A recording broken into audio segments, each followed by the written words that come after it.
Hello there, welcome to Alyssa Jean's Reviews. My name is Alyssa, and this is my overall season review and episode rankings for Marvel's What If Season 1. Spoilers, obviously, if you have not seen Marvel's What If Season 1.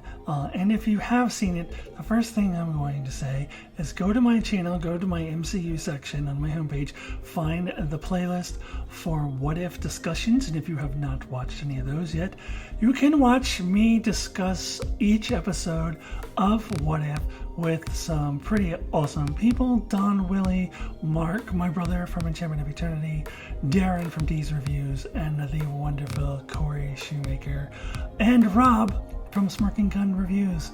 Can't forget about Rob. So check out those videos if you have not already, because that really is where I'm going to get into my thoughts on each individual episode.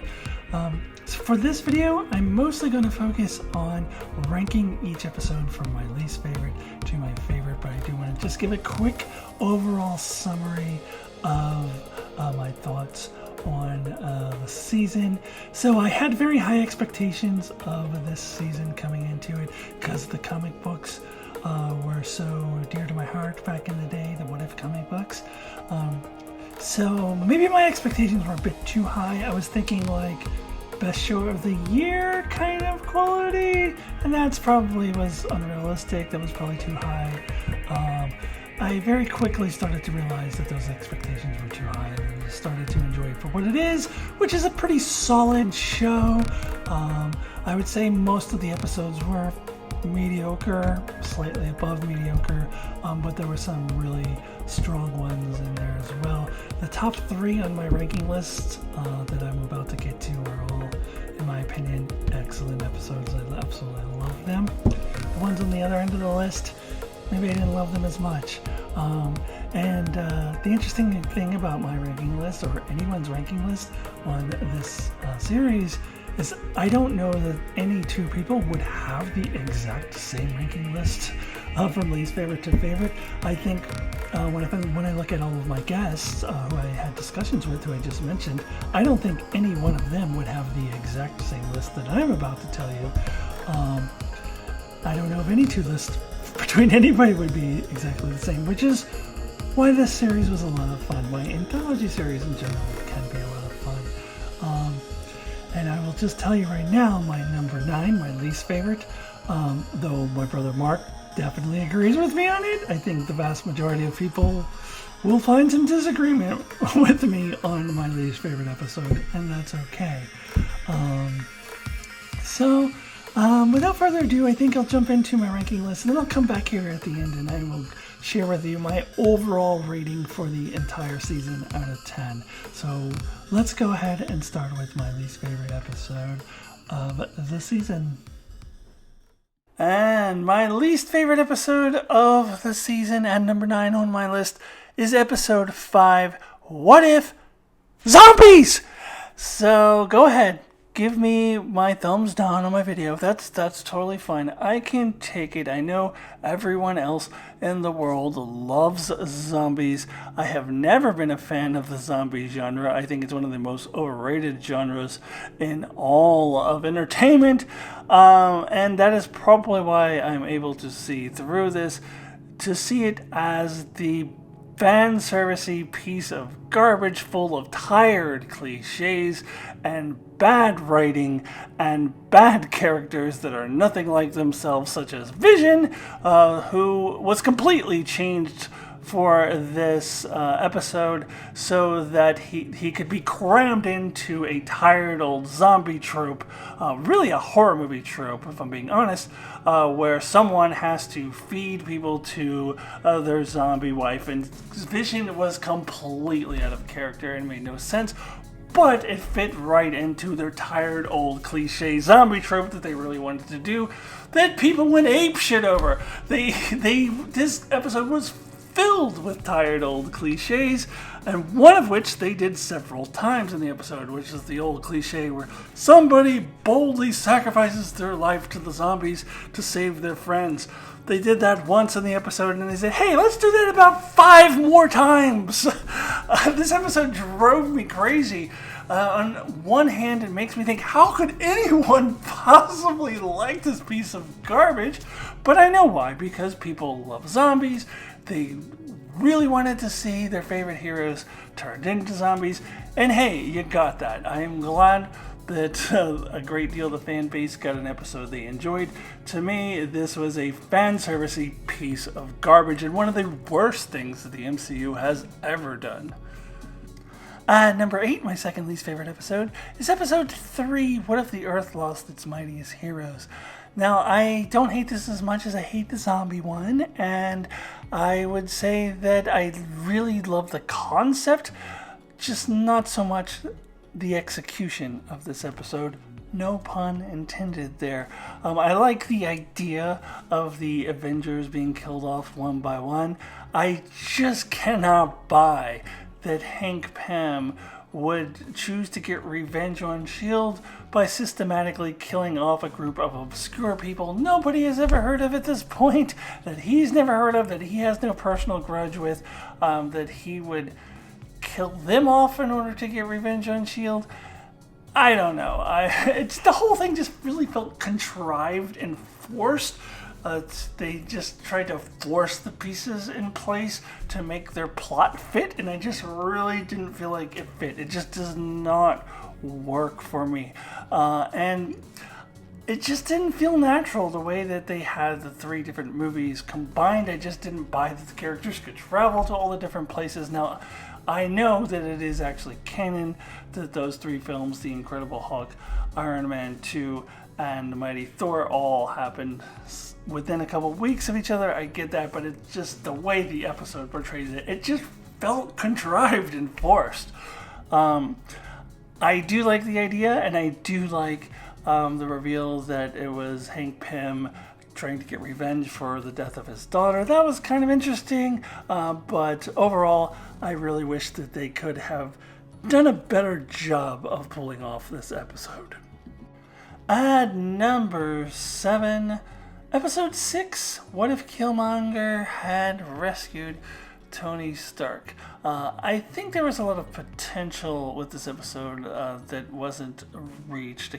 Just like with the previous episode I just talked about. I feel like there were much better ways to do this. So he rescues Tony Stark, sure, but then he just continues on with basically his same storyline, and there's a lot of parallels between this and the original Black Panther movie, and it was all very predictable. He is a lot more conniving and deliberate in this episode than he is in the film, but otherwise I feel like his storyline is kind of pretty much the same, but ends halfway through the Black Panther movie, which was another big issue that I had with this episode, that it does feel like it ends halfway through the story, and that little bit that we get in episode 9 does not count. This is not a complete episode. There are things that I liked about it, but overall I wasn't a huge fan.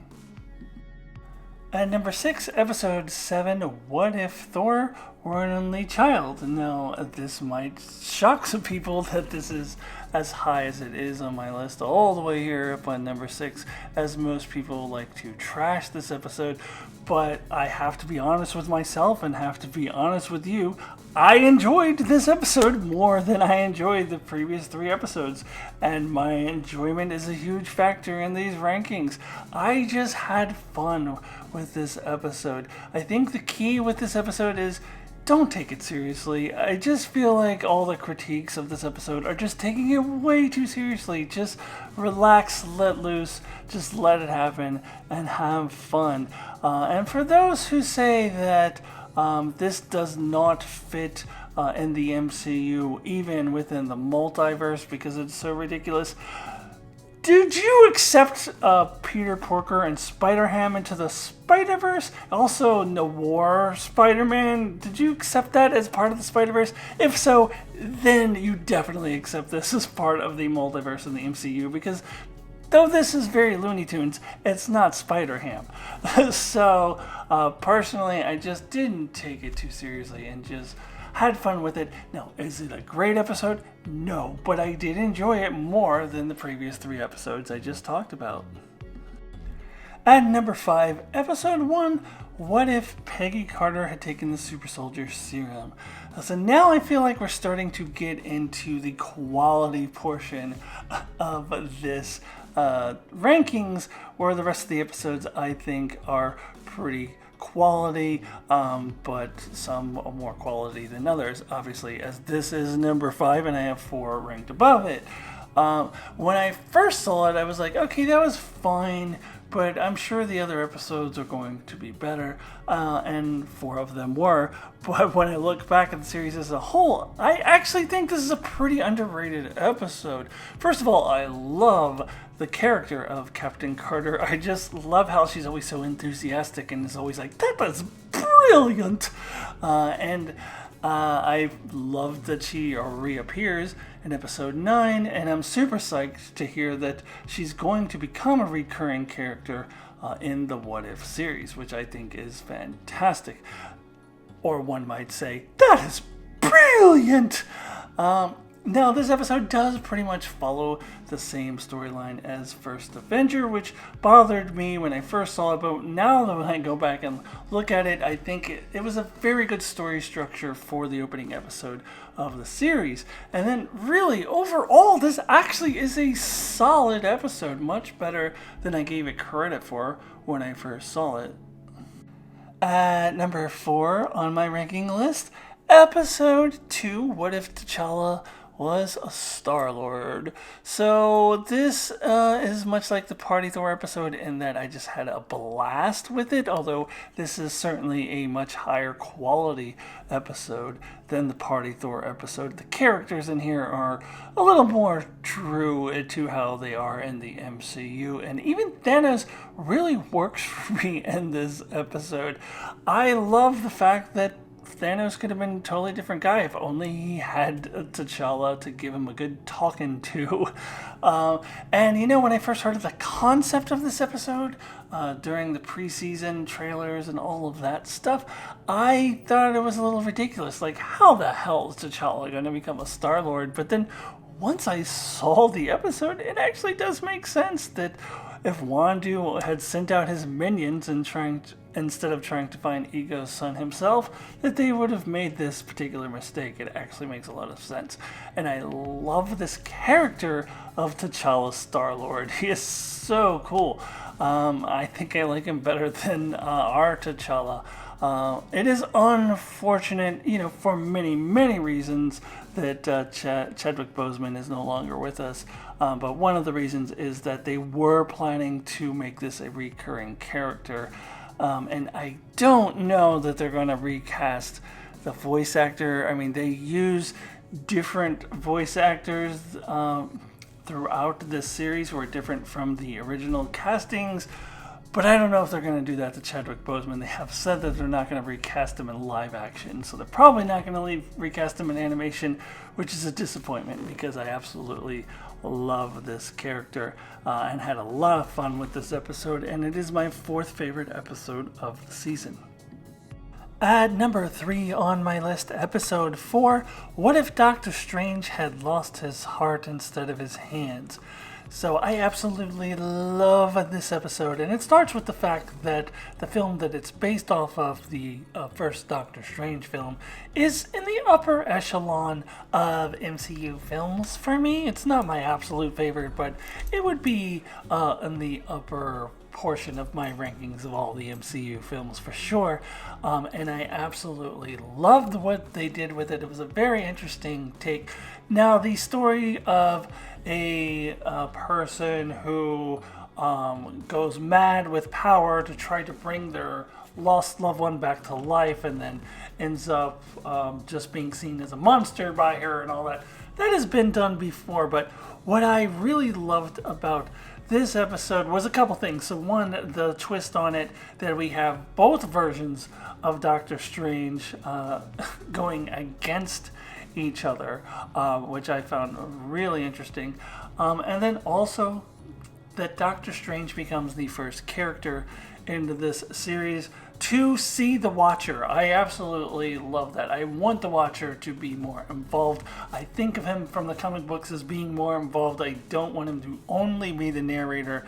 So I really, really love that. I just absolutely love this episode, and it was my favorite episode until we got to the end.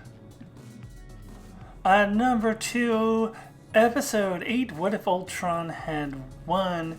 I loved this episode for a couple different reasons, one of which being it was in some ways kind of a course correction for that failed Age of Ultron film. I mean, I thought that movie was okay, but I think they sold that character a little bit short, whereas here Ultron finally gets his due, and he gets to have Vision's body. And the voice actor, who I'm blanking on his name, he's from The Walking Dead, which is a show I never watched, and he also voiced the Red Skull in the first episode of this season, and also voices the Red Skull in the Infinity War films. That dude does an excellent James Spader impersonation.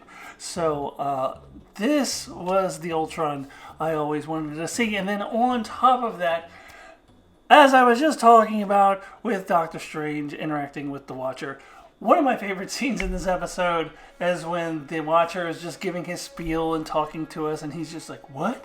Who said that? And I love his battle with the Watcher. I absolutely do. This, after it aired, was my favorite episode of the season to that point, but we had one more episode coming after it. And that leads me to my number 1 favorite episode of the season, episode 9, the finale, What If the Watcher Broke His Oath? And so I knew all along that we were building to this big team up, and I strongly suspected that the Watcher would be breaking his oath, based mostly on the preseason trailers, but I was really looking forward to that. I really loved the concept of all the episodes building to one big crossover in the end, and I loved the concept of the Watcher getting more involved, and I wanted to see it. And this episode really did not disappoint me.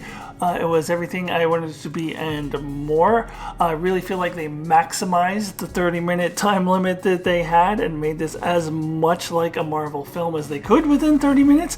It also helped that they did put the Ultron part of this story in the previous week's episode, so really the whole story was an hour long, and I thought they did an excellent job.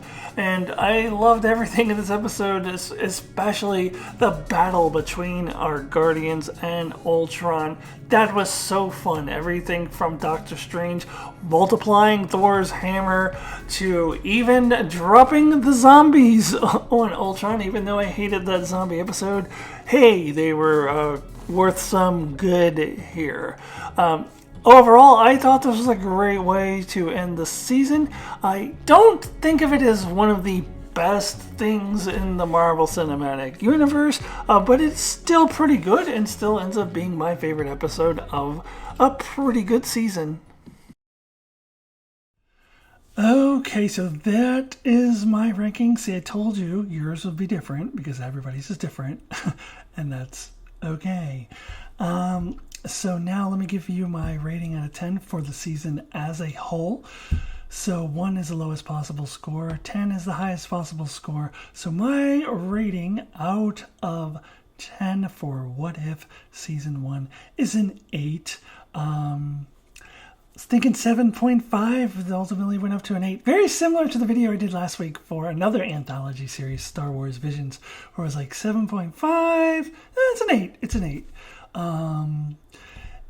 It didn't quite live up to my expectations of best show of the year, but those were unrealistic expectations. So overall, a pretty solid show despite its flaws. So very solid 8 for this show. So that is my review for What If and my rankings as well. Please check out, as I said, all of my live discussions that I did this year if you want to hear my opinions on each individual episode, as well as my reviews for all the Marvel Phase 4 stuff. Black Widow, what was that other movie that just came out? Oh yeah, Shang-Chi, that one too, and all of the Disney Plus series. So please subscribe, and I will see you really soon. Goodbye.